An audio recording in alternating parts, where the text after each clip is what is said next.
Il était trop gentil. À la cantine de la gare de Fontainebleau, Louis Noël se restaure avant de rentrer chez lui. Il est 8 heures du soir et nous sommes le 27 janvier 1936.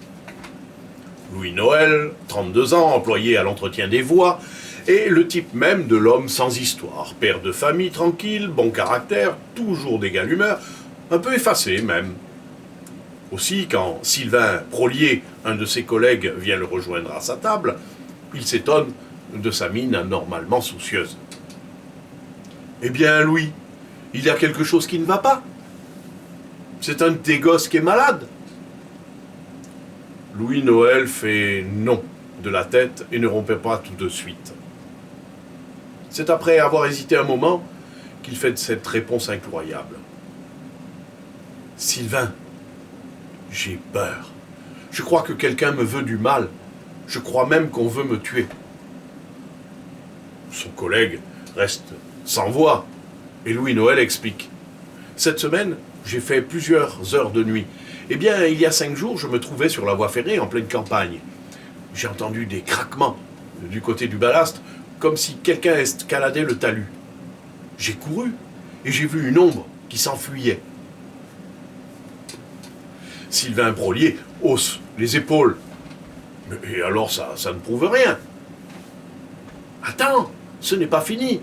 Hier aussi j'étais d'entretien de nuit, dans un autre secteur, mais tout aussi désert. Et là encore j'ai entendu. Cette fois c'était un bruit plus léger, comme si on rampait. Alors j'ai vraiment eu peur. J'ai une idée, j'ai crié comme si on était à plusieurs. « Hé les gars, allons voir ce qui se passe !»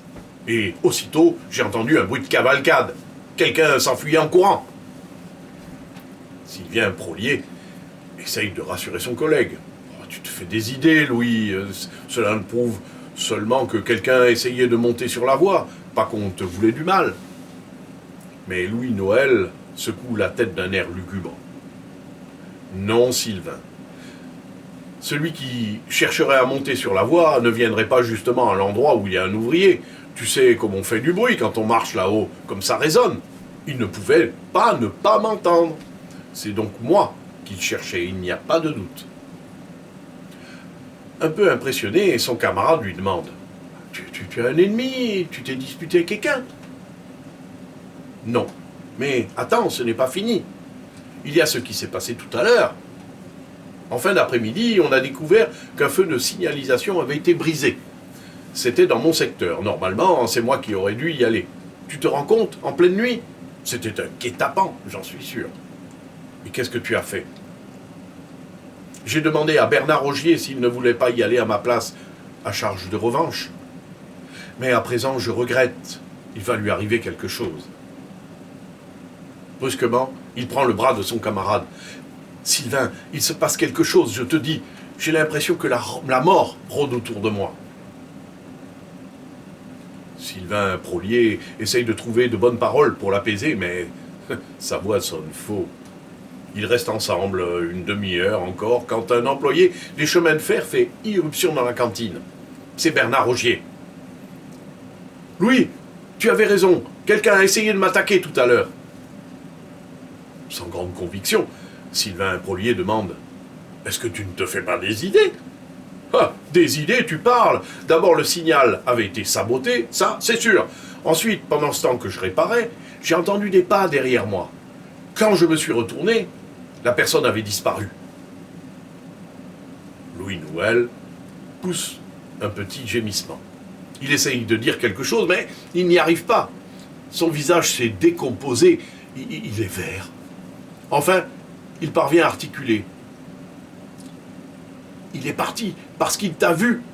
C'est à moi qu'il en voulait. Je vais y passer, je vous dis. » 5 février 1936. Charles Mijon, cultivateur près de Fontainebleau, rentre chez lui. Au volant de sa petite camionnette. Il est 8 heures du soir. Pourtant, non loin du village, de vieilles maisons, il aperçoit quelque chose dans le faisceau de ses phares. Il s'arrête pile. C'est une bicyclette abandonnée au milieu de la route. Il descend, s'approche de l'engin. Une porte Aucune trace d'accident. Peut-être un ivrogne qui a perdu l'équilibre, il ne doit pas être bien loin. Effectivement, à quelques mètres dans le fossé, un homme est allongé face contre terre. Le cultivateur lui tape sur l'épaule. « Allez mon gars, réveille-toi, je vais te ramener avec la camionnette. » Mais l'homme ne répond pas. Subitement inquiet, Charles Mignon le retourne et pousse un cri d'horreur. L'homme porte une plaie béante à la tête. Pas de doute, il est mort. Le cultivateur remonte précipitamment dans sa camionnette pour prévenir les gendarmes qu'un inconnu a été tué sur sa bicyclette près de vieilles maisons. Un inconnu, car il est impossible de savoir à quoi il ressemblait de son vivant. Il n'a pratiquement plus de visage. Un quart d'heure plus tard, le commissaire Tessier de Fontainebleau, accompagné de plusieurs gendarmes, est sur les lieux. Lui n'a aucun mal à identifier la victime. Elle a ses papiers sur elle. Il s'agit de Louis Noël, employé au chemin de fer.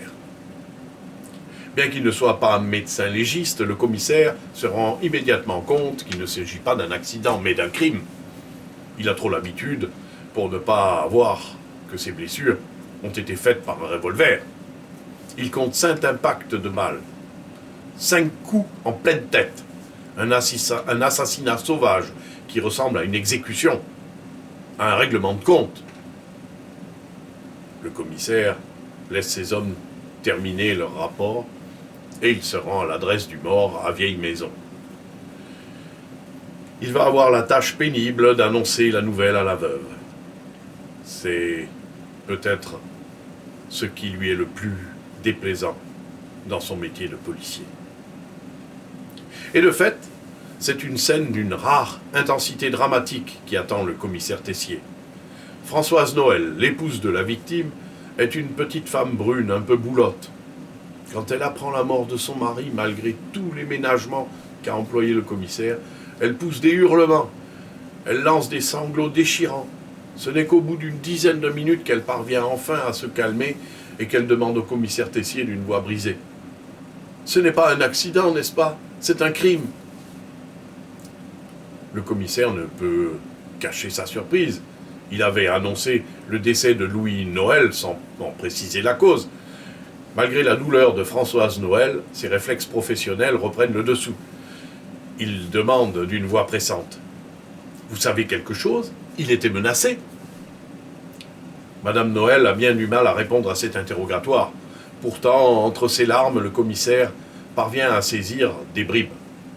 Depuis quelque temps, il n'était plus le même. Il était toujours sombre. Une fois, il m'a dit « T'occupe pas, c'est des histoires d'hommes et ça se règle entre hommes. » Dire que je ne le croyais pas. Le commissaire Tessier laisse la veuve à sa douleur, après quelques dernières paroles de condoléances. Il est tard. Il reprendra son enquête demain. Plusieurs impressions se dégagent de ce qu'il a vu et entendu. A priori, il pourrait s'agir d'un crime passionnel. Il est classique en effet dans ce cas que la veuve, complice du meurtrier, fasse état de mystérieuses menaces. Mais d'un autre côté, la brutalité même du crime fait penser à un travail de truand. Pour en avoir le cœur net, il faut attendre les premiers témoignages. Et ceci arrive dès le lendemain matin. Ils proviennent de ses collègues, des collègues de la victime, Sylvain Prolier et Bernard Augier, qui viennent de trouver le commissaire. Ils font état devant lui des confidences de Louis Noël et du mystérieux attentat manqué du 27 janvier. Le commissaire entend préciser les choses. Vous êtes certain qu'il se sentait menacé pour sa vie? Absolument. Il a même dit textuellement « La mort rôde autour de moi ». Et cet incident du 27 janvier, il s'agissait bien d'un guet-apens. Bernard Augier, qui avait failli être tué à la place de son camarade, est absolument affirmatif. L'homme s'est enfui quand il a vu qu'il ne s'agissait pas de Louis Noël. C'est à lui qu'on en voulait et pas à n'importe quel employé du chemin de fer. Le commissaire Tessier remercie les deux témoins et continue son enquête à Vieille Maison. Il interroge les commerçants, les voisins. Bien sûr, cette histoire d'un mystérieux tueur qui était sur les traces de la victime depuis quelques mois est troublante. Mais cela n'empêche pas d'explorer toutes les voies. S'il y a quelqu'un dans la vie de Madame Noël, dans une petite localité comme Vieille Maison, c'est une chose qui doit se savoir. Mais les témoignages sont unanimes. Cette pauvre Madame Noël, elle n'avait rien à se reprocher, ça c'est sûr. Elle travaille dur à Fontainebleau en usine. Bien sûr, il y avait des collègues de son mari qui venaient de temps en temps chez eux, mais quand Louis était là, c'était pas de ce côté-là que vous trouverez quelque chose, monsieur le commissaire. Le commissaire Tessier commence effectivement à le croire. Et cela ne lui plaît guère. En cette année 1936, les temps sont troublés. On parle de mystérieuses organisations secrètes, la cagoule et autres. Alors, ce qui a priori pouvait ne sembler qu'un banal crime passionnel pourrait être une affaire d'une toute autre envergure et bien plus délicate. Le commissaire Tessier entame donc des recherches dans cette voie, mais sans le moindre résultat. 3 semaines après le drame, il en est toujours aux hypothèses. C'est alors qu'il reçoit un rapport d'un des inspecteurs qu'il avait mis sur l'affaire et qu'il a chargé particulièrement de surveiller, Françoise Noël. Un rapport très instructif qui le ramène subitement à des réalités bien plus terre-à-terre. J'ai suivi la femme Noël à la sortie de son usine. Elle était attendue par un autre ouvrier, un certain André Aymon. Ils ont bavardé ensemble en marchant et ils se sont quittés au bout d'un quart d'heure. Je dois vous dire qu'ils paraissaient assez liés. Le commissaire enregistre l'information comme un choc. Il a bien pris des renseignements sur la vie privée de Françoise Noël, mais uniquement à Vieille Maison. Et si elle avait un amant à Fontainebleau où elle travaille? Le commissaire a déjà fait une visite à l'usine. Il a interrogé le directeur sur la veuve et la victime. Celui-ci lui a donné de bons renseignements. 12 ans de maison, rien à signaler dans son travail, mais on peut être une excellente employée et avoir une liaison. Le commissaire Tessier décide d'agir sans attendre. Il convoque cet André Aymon dans son bureau. C'est un jeune homme de 25 ans environ. Il est très blond. Il porte une petite moustache. Il a l'air d'un gamin qui a mal grandi. Sans être un aigle en psychologie, il est facile de voir qu'il est très impressionné et horriblement mal à l'aise. Le commissaire est décidé à profiter sans attendre de cet avantage. Vous bavardez souvent avec Madame Noël à la sortie de l'usine? Eh bien, c'est-à-dire, c'est depuis son malheur, vous comprenez? Vous l'aimez bien, Madame Noël?